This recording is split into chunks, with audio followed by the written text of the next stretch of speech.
সবাইকে আলোকিত করেছেন।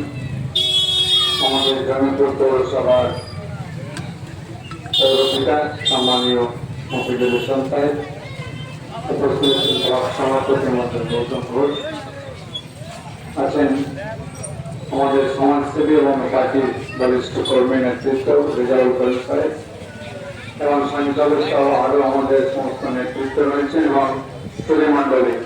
একটু আগে আমাদের প্রিয় বিধায়ক তিনি জরুরি কাজ থাকার জন্য তিনার মূল্যবান বক্তব্য রেখে তিনি বেরিয়েছেন এবং আমার সামনে সোশ্যাল মিডিয়া বন্ধুগণ সকলকে আমি শুভ সন্ধ্যায় আমার শ্রদ্ধা ভালোবাসা আসসালামু আলাইকুম নমস্কার জানিয়ে কথা বলা।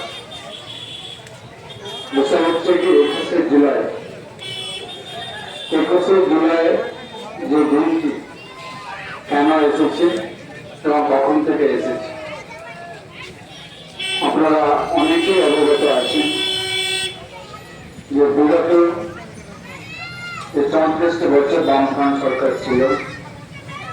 সেই সময় মানুষের যে অধিকার এবং মানুষের যে মাথা তুলে চলার যে পথ সেটা অনেকটাই আমরা কিন্তু সংকুচিত হচ্ছি,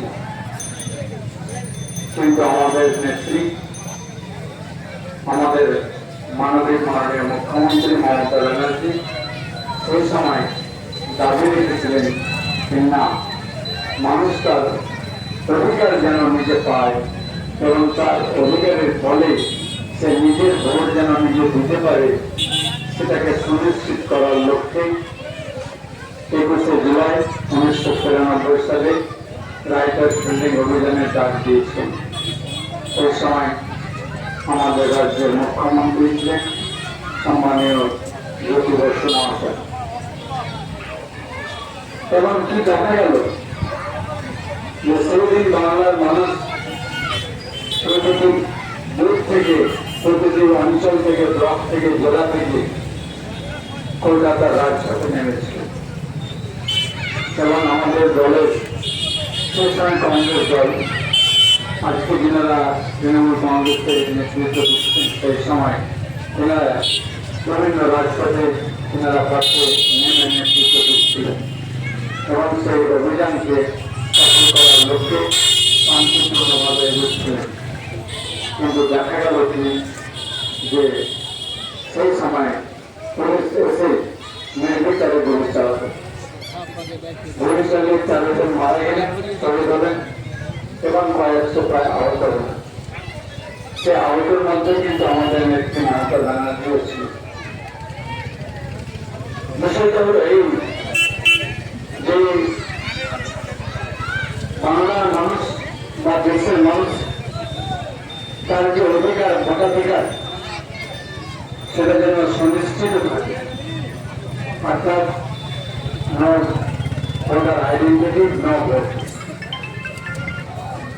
ভোট দিতে হলে ভোটার আইডি করে দিতে হবে, এটা হচ্ছে মূল দাবি। রাজ্য এবং কেন্দ্রীয় ভোটার আইডেন্টি কার্ডটা পেয়েছি। শুধু যে তাইতে অনেক কিছু আমরা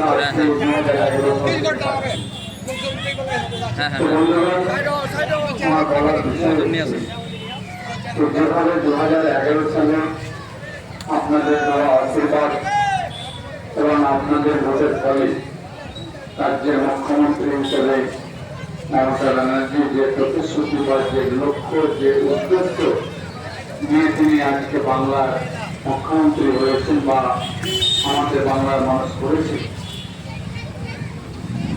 সেগুলো যথাযথভাবে বাস্তবায়ন হতে যাচ্ছে। আমরা কিছু কিছু জায়গায় এখনো আমরা হয়তো সম্পন্ন করতে পারিনি, কিন্তু আমি দৃঢ়তার সঙ্গে আপনাদের সুনিশ্চিত করছি যে সেগুলো কিন্তু আমরা আমাদের সরকার এগুলো কিন্তু সম্পূর্ণভাবে পূরণ করবেন এবং বাংলার মানুষের সবচেয়ে কাজে আসবে। আমরা লোকসভা নির্বাচন পার করেছি। লোকসভা নির্বাচনে আপনাদেরকে আমি জানিয়েছিলাম যে আমাদের যেমন শিক্ষা স্বাস্থ্যের ক্ষেত্রে যেন আমরা জেলাতেও যেন সেগুলো পাই, নিশ্চয় সেগুলো তার প্রয়াস আপনারা আমাদের থাকবে। এর সঙ্গে যেভাবে বাংলার মানুষের কাছে থাকার যে দিশা আমাদের জননেত্রী আমাদের দিয়েছেন, সে দিশাও কিন্তু সে মানুষের কাছে যাওয়ার, মানুষের কাজ করার, সেই লক্ষ্যগুলো আমাদের পূরণ করতে হবে। আমি আমার কর্মী বন্ধুদের কাছে বলব, আপনারা আরো একটু ব্রড মাইন্ডেড হয়ে উদার মানসিকতা এলে সহনশীলতা বাড়িয়ে মানুষের কাছে যাবেন, মানুষের কাজ করুন। এই কথাটাই কিন্তু আমাদের নেত্রী বলেছে যে আপনারা মানুষের কাছে যান, মানুষের কাজ করুন। কাজ অনেক রকম আছে, সেই কাজ ছোট হোক, মাঝারি হোক, বড় হোক, নিশ্চিতভাবে আমরা পাশে গেলে মানুষ যেমন একদিক হয়ে বসে আছে তেমন দেয় কিনা কাজ আমরা সহযোগিতা করতে পারলে, কাজটা করে দিতে পারলে তিনি আরো খুশি হবেন। আর এই কাজের জন্য কিন্তু আমাদের কর্মী নেতৃত্ব। তো যাই হোক, সকলে আমি বন্ধুদের বলবো যে উদ্দেশ্যে 21শে জুলাই আমরা আমাদের নেত্রী যে শহীদ সমাবেশ, শহীদদেরকে স্মরণ করার জন্য যে সমাবেশকে ডাক দিয়ে আসছেন 1993 সালের পর থেকে, তা আজও অব্যাহত আছে। তাকে আগামী 21শে জুলাই যে শহীদ স্মরণ সমাবেশ রয়েছে সেটাকে সফল করার জন্য আমি সকলের কাছে অনুরোধ রাখছি, আহ্বান রাখছি।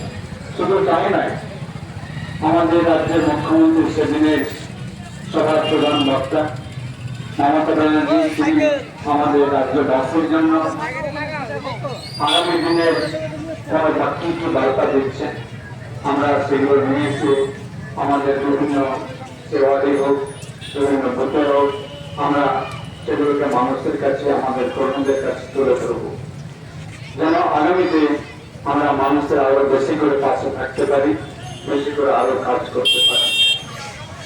আমি বক্তব্য আর বারবার বেশি কিছু নেই।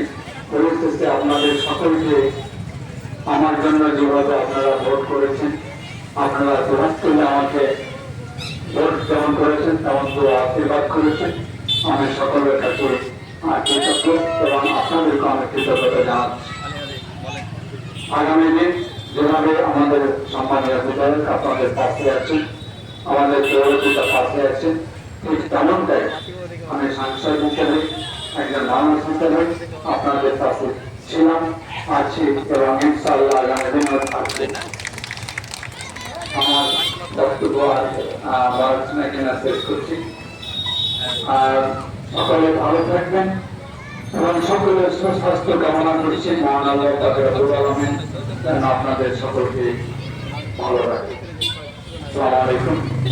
জয় হিন্দ, জয় বাংলা। নেত্রী মমতা ব্যানার্জি, ধন্যবাদ।